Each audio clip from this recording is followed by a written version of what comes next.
not ever. Let there be 1,000 blossoms bloom. No forced redundancies. You sit down, Wilfred.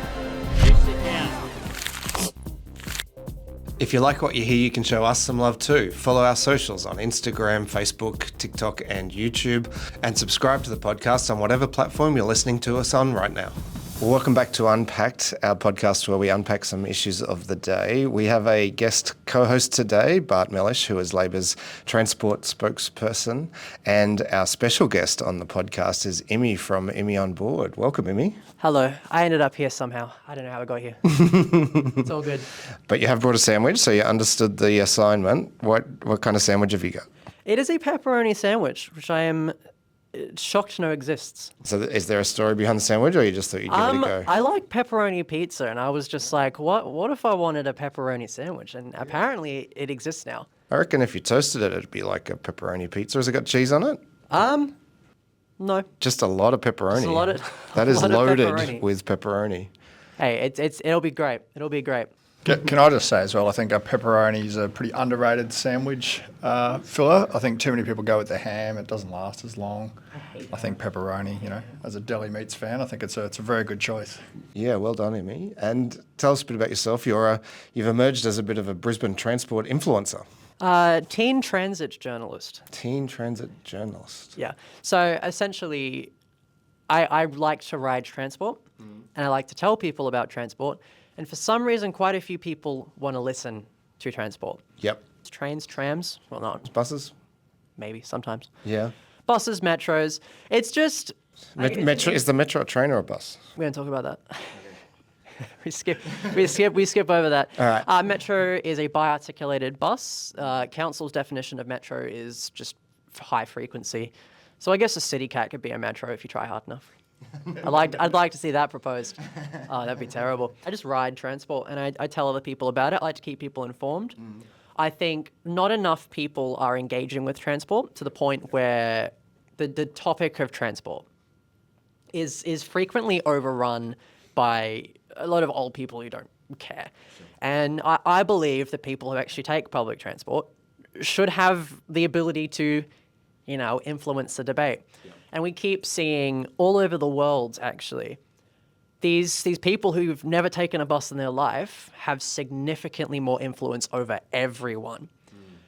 And especially around Queensland, we're seeing so many just transport-related projects just getting scrapped or cancelled because people who actually take public transport aren't at the table. And that's really, really bad, in my opinion. And so what I do is inform the public, try to bring people together and get us a seat at the table, because it is so important, especially in the lead up to the Olympics, that we have actual functioning transport.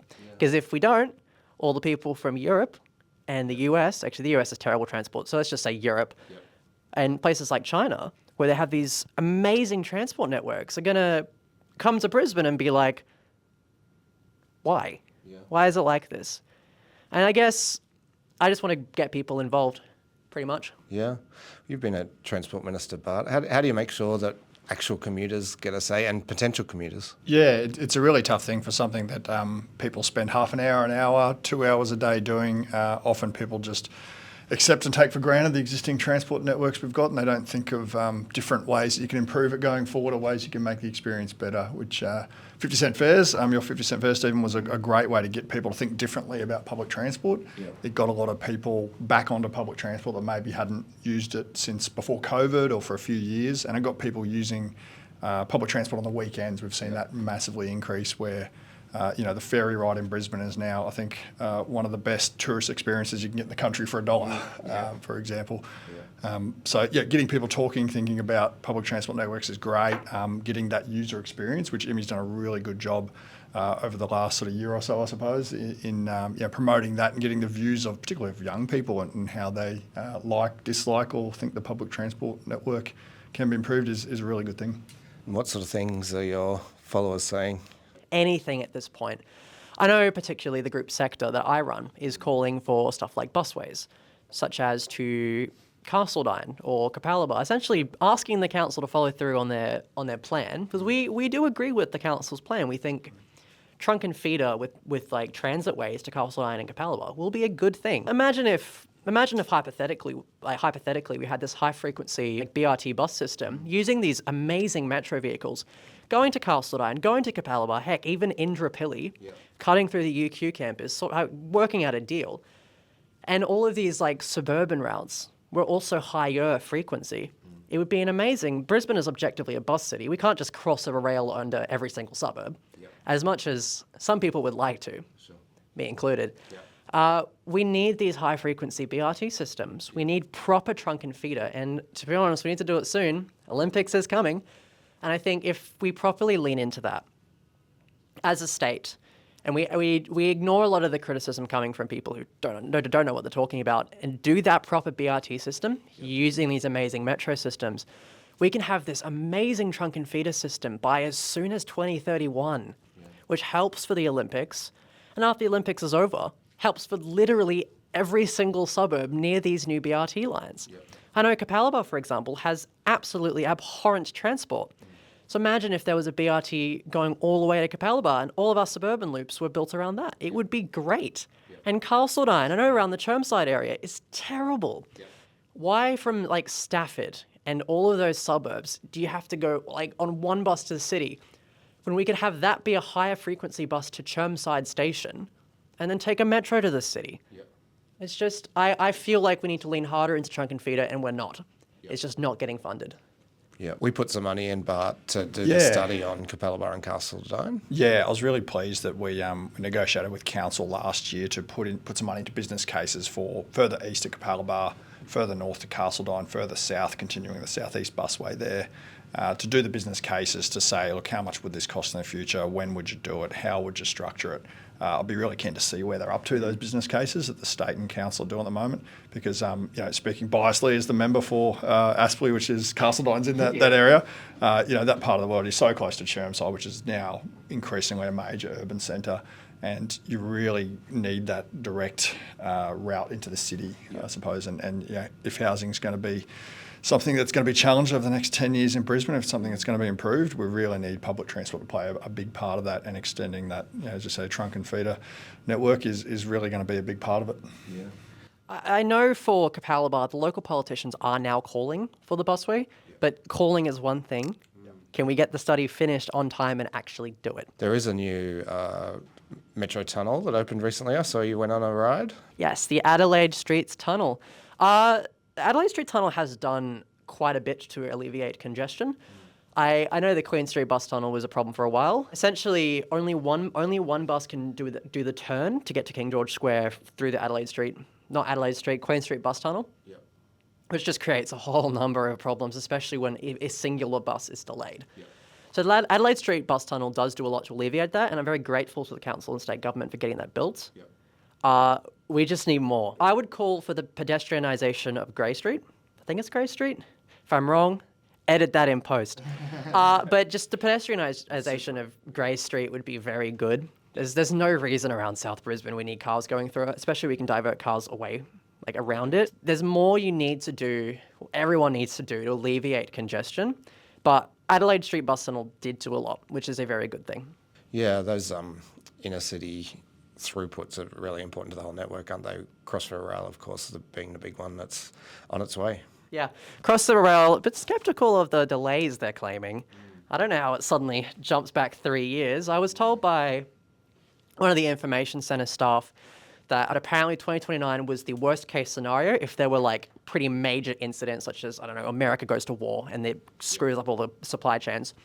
So I will say, I've long been skeptical of 2029. Crossriver Rail is good because it alleviates a major like bottleneck in the network and actually allows the government to actually start building train lines again. Because stuff like what is now being called the Wave wouldn't get done to the capacity we needed, with the Maryvale Bridge being the only city crossing. And you've been checking out some of the new stations I saw? Yes, I somehow got myself access to Albert Street Station through the transport group Better Transport Queensland. It's a giant hole last time I was there. How's it looking? It has improved a lot. I got a selfie in front of the platform screen doors, which is pretty cool. It's going to be great, though, to have a station in what is now kind of the middle of the CBD rather than Central and Roma Street are a bit on the outskirts. Central Station is a terrible station. I hate Central. It's so bad. Although there is a new little restaurant. Well, not restaurant. It's a bakery has opened. So you no longer have to go to the McDonald's. The McDonald's is terrible. I don't mind the Maccas though. My favourite part of Central Station is, I can't remember the name of the pub, but there's the pub downstairs that has the train timetables on the screens there. I think that's a really great initiative. More pubs in Brisbane should have the direct feed into the QR train timetables, I think. And it's not all bad though. The control centre there is pretty cool. When I was there, they let me make an announcement. Did they let you do a platform announcement? I did not. Although I would have loved to. It was great I would have fun. loved to, but I did get to go visit. Immy, I see you've been running a really good campaign about accessibility and making sure everyone's able to use transport infrastructure, particularly on the metro at the moment. Can you tell us a little bit about that? I think that's a really good way of increasing awareness about how people can use a public transport network better. When most people think about disabilities, they think of people with canes and wheelchairs or blindness and stuff like that. A concern that the South East Queensland Transport Association raised was that hidden disabilities are often overlooked in like basically every single argument. And this shows itself in a couple different places, such as priority seating. I've heard of many people with hidden disabilities who actually need to sit in the priority seats, getting yelled at by other passengers because they don't look disabled enough. The South East Queensland Transport Association is of the belief that if you're disabled, you don't need to wear a big sign saying, "I am disabled." A big way that other places get around it, especially in Sydney and Melbourne, is recognition of the hidden disability sunflower. Essentially, it's a symbol started by a UK company that people with a hidden disability can wear to convey to others without the awkward conversation that, hey, I may need a little extra assistance. Please go slow. And it's just like that. And an issue that the South East Queensland Transport Association has is that despite the Hidden Disabilities Company allegedly reaching out to TransLink has refused to adopt the symbol.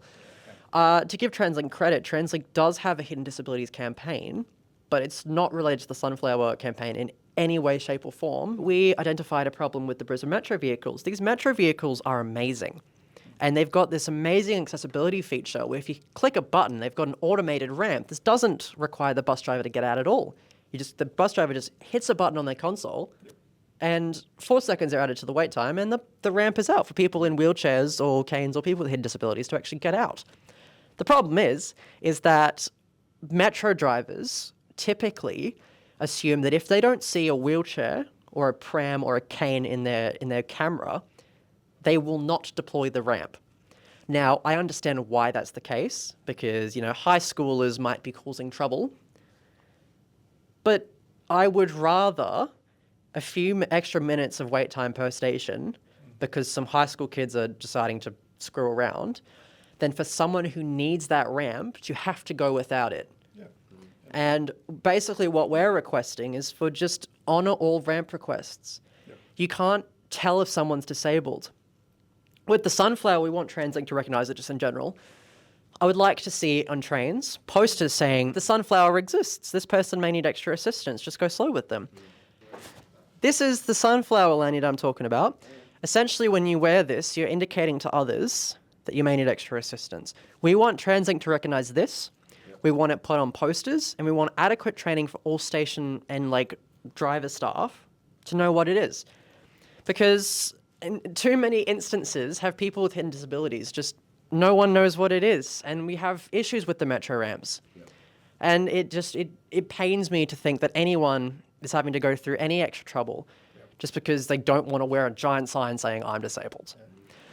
I suppose from a train perspective as well, sort of moving on from the metro and the buses a bit, a lot of our stations were built 60, 70, 80 years ago, so we're going through that program of the station accessibility upgrades and taking on sort of 2, 3 or 4 at a time. We're doing, sorry to cut you off, we're doing pretty good with accessibility upgrades. Logan to Gold Coast Faster Rail is getting built finally, which is really good. Yep. But, there are more, I just feel like we're not doing the accessibility rebuilds fast enough. Yeah. Yeah. I'd like to see disabled people have a seat at the table. Yeah. I feel like governments around the world are just skipping over disabled people. I know some of the projects you authorised do keep disabled people in mind. Yeah. The QTMP project is a big one. Yeah. I know they're actually engaging with disabled people. Yeah. But that shouldn't be special. It should be the norm. Yeah. And across the world, it's not the norm. And it's 2025. It's It's time to stop pretending like they don't exist because, disabled people are a pretty big portion of our population. Yeah, well, we had to fix all those trains to make sure people could use the toilets with a wheelchair, which is... The new generation rolling stock is terrible. I don't hate the trains, but don't get me on that rant. Do not. I agree, accessibility is really important. How can people support your campaign? Heading to sector.org and joining our community is a big one. Just follow the Instagram account for Sector, which is sector_official, or follow my private Instagram account, ImmyOnBoard. Speaking of trains, which is your favourite train and why is it the EMU? It's not. It's not. I'm shocked. Rest in peace to the EMU trains. The company that built them, I don't believe, is around anymore. And the EMU trains were falling apart. I like the QTMP trains. I know they're not out, but I did get to go visit on behalf of Sector. Yeah, great. I think the things that team are doing should be celebrated. Yeah. I think the NGR trains were a major screw up for this state. Yeah. And they had so many issues. And I know the QTMP train and the entire team behind it are trying really, really hard to make sure we don't have a repeat of that. Yeah. And I think this podcast should have a special little congratulations to them. Yeah. Let's all clap, except clap is going to ruin the mic quality, so don't do that. But yeah, no, the QTMP trains, they're trying really hard to make sure that they don't have the same issues as the NGR trains. Yeah. Obviously, you can't have super mega luxury seating, but they're trying to make sure that their thin seating is comfortable. Yeah. They're trying to make sure it's accessible. They're removing an entire line of seats just to make sure that people in wheelchairs can actually go throughout the train. Because these accessibility rebuilds have level platforms. That's great, but that's also completely useless if you have to go in the middle anyways. Yeah, right. Just avoiding everything that the NGR did wrong to basically make the perfect Queensland train. I think that's amazing. Yeah. The team is taking actual dedication, bringing disabled people involved, getting them on the mock-up to make sure that their issues are actually solved. And I think by the time it rolls out, it'll be an amazing train. No, I'm biased because my granddad drove the first EMU from Ipswich to Brisbane, so back in 1980. I think it was 1980, but yeah. We've seen recently this government cancel some future transport projects. So the train to Maroochydore that they promised would be heavy rail, no ifs, no buts, no shortcuts, and they've instead replaced it with what they're calling the Wave, which is a metro-style bus, and you've had the Gold Coast. Just to cut in. Yes. That metro-style bus isn't guaranteed to be bi-articulated. They're considering that terrible non-articulated UK bus that they had a couple of years ago built. Right. Please don't. Please. As you continue. And the cancellation of the extension of Gold Coast Light Rail, which is another crying shame, and we'll leave the Gold Coast as a car park forever. What's your take on both of those decisions? So I don't think anyone in the government is malicious. But at the start of the podcast, the thing I mentioned is that a lot of the old people have much louder voices. I remember I think your premiership, you did a consultation, and the consultation showed that the Gold Coast overwhelmingly wanted the tram. Yeah. And then the new government has come out and done another consultation and said that 60% of them don't want the tram. I'm not calling the government a liar, but I'm also not going to say that the pro-transit movement was loud enough. Yeah. I think the objective fact is that the people that live around there who don't want the tram were so much louder than the people who want it. Yeah. I believe that the majority of people do want that tram. Yeah. However, the government's consultation, which was fueled after constant protesting and call flutes along that strip, did in fact show that people overwhelmingly didn't want it.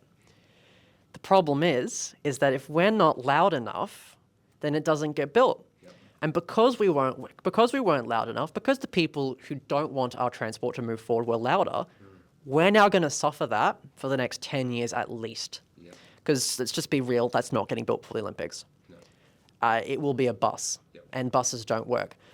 And it's not really anyone's fault, but the people who are against it were louder. Yep. We failed.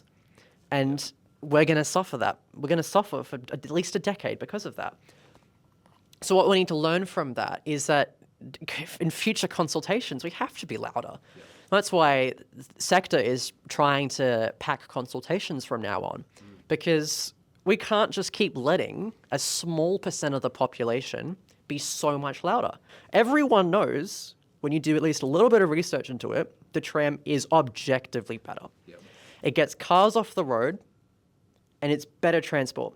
Everyone benefits. Businesses benefit after the tram's completion. Yep. Commuters benefit. People who drive benefit.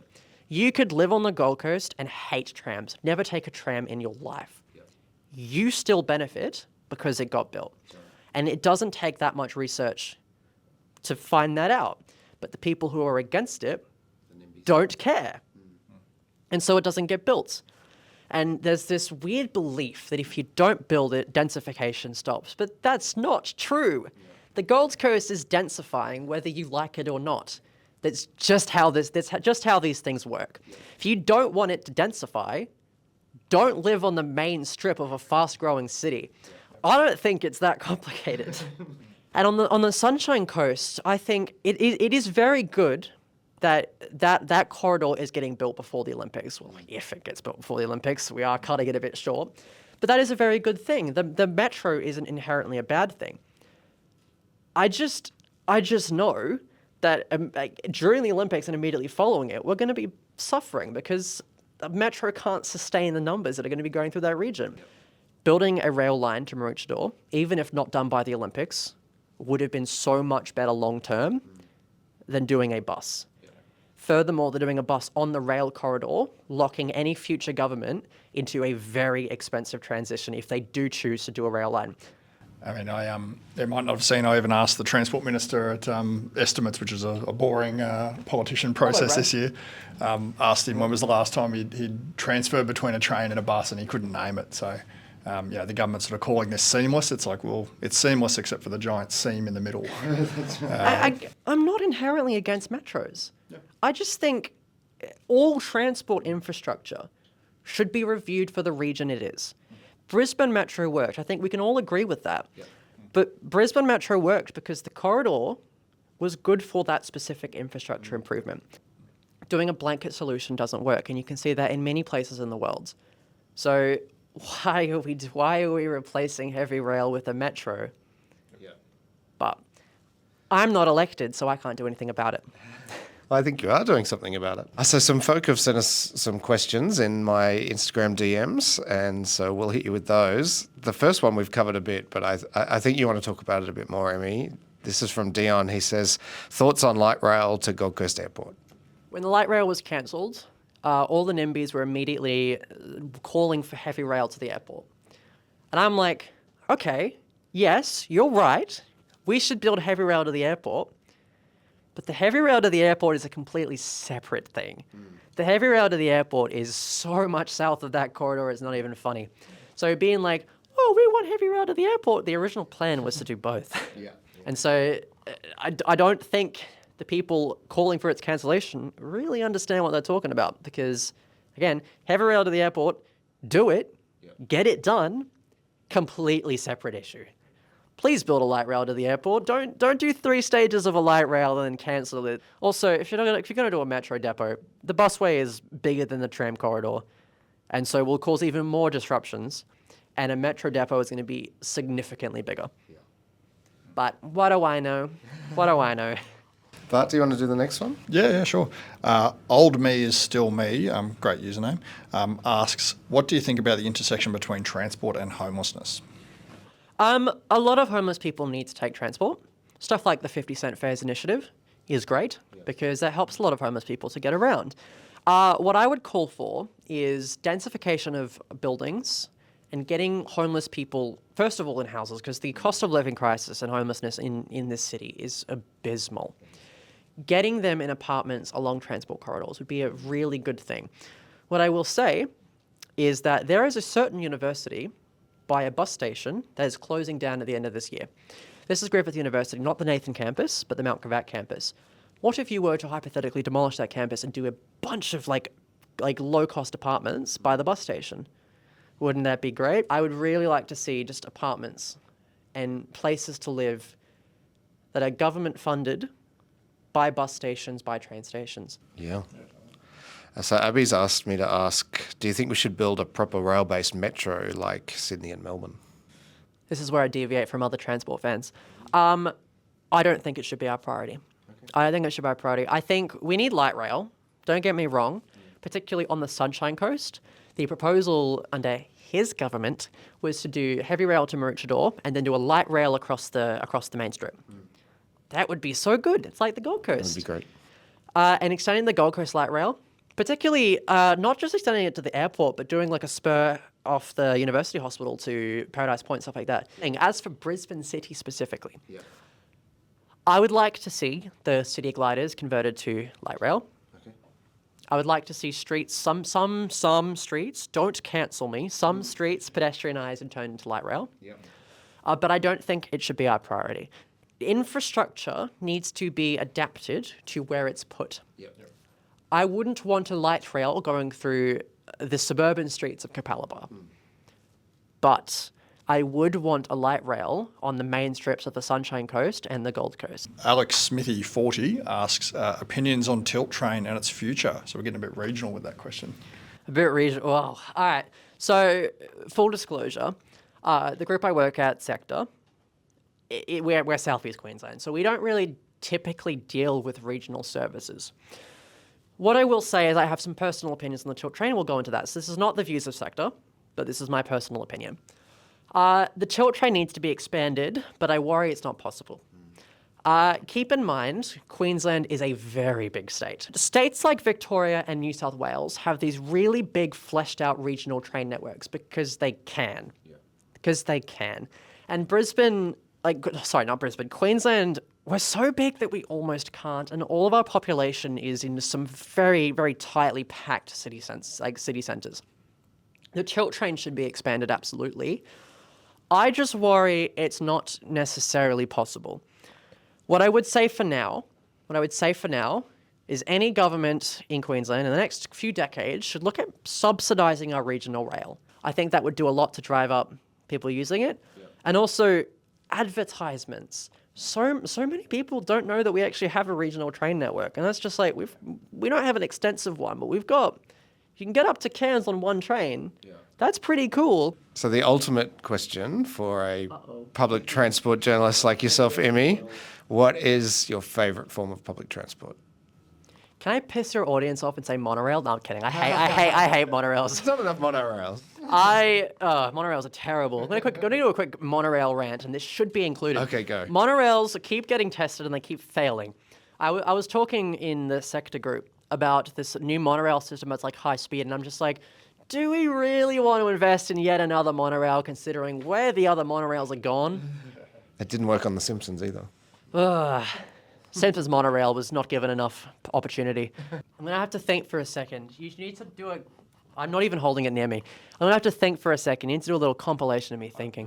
While you're thinking, I know the best named public transport network in the world. There's the Bay Area Rapid Transit in San Francisco, the BART. Yeah, of course. That's a great one. I haven't been on it, but... I've been on the BART. It's a good. Oh, wow. Yeah, it's pretty good. Great. What about the gondola system they built in London? I went on the Queenstown, New Zealand gondolas. They were cool. I love the Skyrail at Cairns. Trains. I'd have to say trains. And I don't take trains often, but trains are the most truest and tried and tested form of transport. Not the NGRs, but other trains. Other trains are awesome. Well, that's a great note to end our chat on. Thanks so much, Immy. You can follow Immy at ImmyOnBoard on Insta. And thank you, Bart, too. Thanks, everyone. Thank you. Thanks, Immy. Great chat. Sandwich time. Not now, not ever. Let there be 1,000 blossoms bloom. No forced redundancies. You sit down, Wilfred. You sit down.